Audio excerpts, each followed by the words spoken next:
July 22nd, 1991. For most people, it was just another summer day. But in Milwaukee, Wisconsin, it was the day the world discovered a monster living in plain sight. This is the story of Jeffrey Dahmer's arrest, an event that didn't just expose a killer but forever altered the landscape of true crime and American culture. It all began with a man named Tracy Edwards. Running for his life, handcuffed and terrified, he flagged down a police car. He told them a story that sounded too bizarre to be true. A man had lured him back to his apartment, threatened him with a knife, and tried to handcuff him. The officers, Robert Roth and Rolf Mueller, decided to investigate. They followed Edwards back to apartment 213 of the Oxford Apartments. What they found inside would not only confirm Edwards' story but unleash a national nightmare. The apartment belonged to a quiet, seemingly harmless man named Jeffrey Dahmer. As the officers entered, they were immediately hit by a foul, overpowering smell. But that was just the beginning. One of the officers noticed a large butcher knife under the bed. When he opened a nightstand drawer to check for a key to the handcuffs, he found something horrifying: a collection of Polaroid pictures depicting dismembered human bodies in various gruesome poses. The discovery of those photos was the tipping point. The calm facade Dahmer had maintained for years instantly shattered. The officers placed him under arrest, and the full extent of the horror began to unravel. What they initially thought was a single, bizarre assault case quickly escalated into one of the most infamous serial killer investigations in American history. As forensics teams descended on apartment 213, the scene became a house of horrors straight from a movie. They discovered human heads in the refrigerator and freezer, skulls in a closet, and a 57-gallon drum filled with acid and decomposing bodies. Skeletons, preserved organs, and tools used for dismemberment were found scattered throughout the small apartment. The details were so grotesque, so beyond comprehension, that they sent a shockwave across the nation.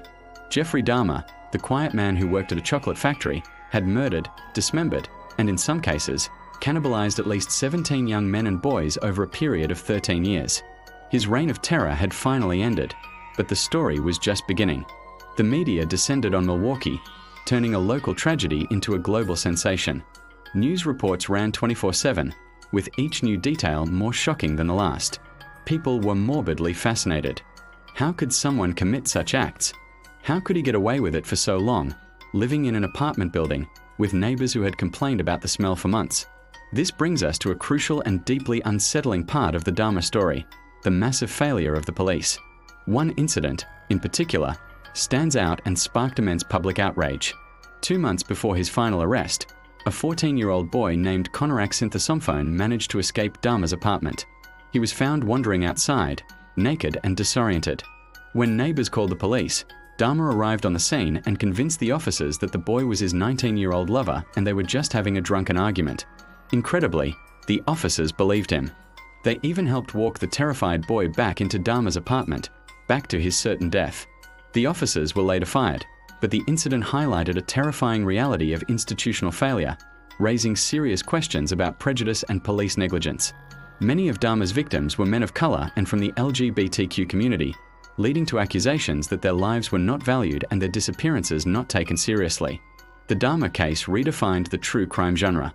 Before 1991, serial killers were often seen as distant, almost mythical figures.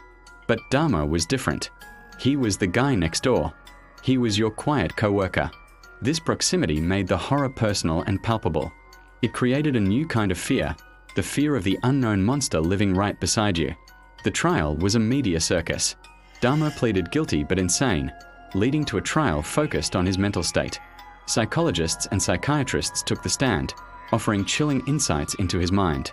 They spoke of his deep-seated loneliness, his twisted attempts to create zombies who would never leave him, and his descent into cannibalism.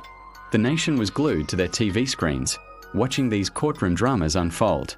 Dahmer was ultimately found sane and sentenced to 15 life terms. His story didn't end with his imprisonment. In the years that followed, Dahmer became a dark cultural icon.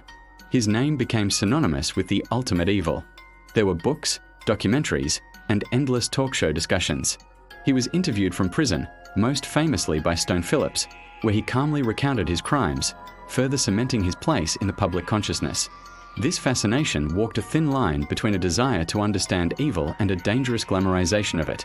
The impact on pop culture was undeniable. The 90s saw a surge in interest in serial killers, and Dahmer was the poster child. He was referenced in music, movies, and even comic books. This cultural phenomenon raised difficult questions about our collective obsession with true crime. Why are we so drawn to these dark stories? Is it a way to confront our own fears from a safe distance? Or does it risk desensitizing us to real-life tragedy? For the city of Milwaukee, the legacy was one of pain and shame. The Oxford Apartments building was demolished in 1992, an attempt to erase a physical reminder of the horrors that occurred there. But for the victims' families, the scars would never fade. Their grief was often overshadowed by the media's focus on the killer, a common and painful reality in high-profile crime cases. Jeffrey Dahmer was killed in prison by a fellow inmate in 1994, bringing a final, violent end to his life. But his story endures. Decades later, it continues to trend, to be retold in series and documentaries, captivating a new generation.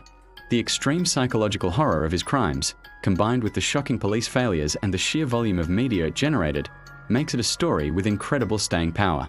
The arrest of Jeffrey Dahmer was more than just the capture of a serial killer. It was a turning point. It exposed deep-seated societal issues, changed the way we talk about crime, and forced us to look into the abyss, questioning the nature of evil and the darkness that can hide behind a seemingly normal face. It remains a chilling reminder that sometimes the greatest monsters are not figures of fiction, but real people living among us. Thank you for watching.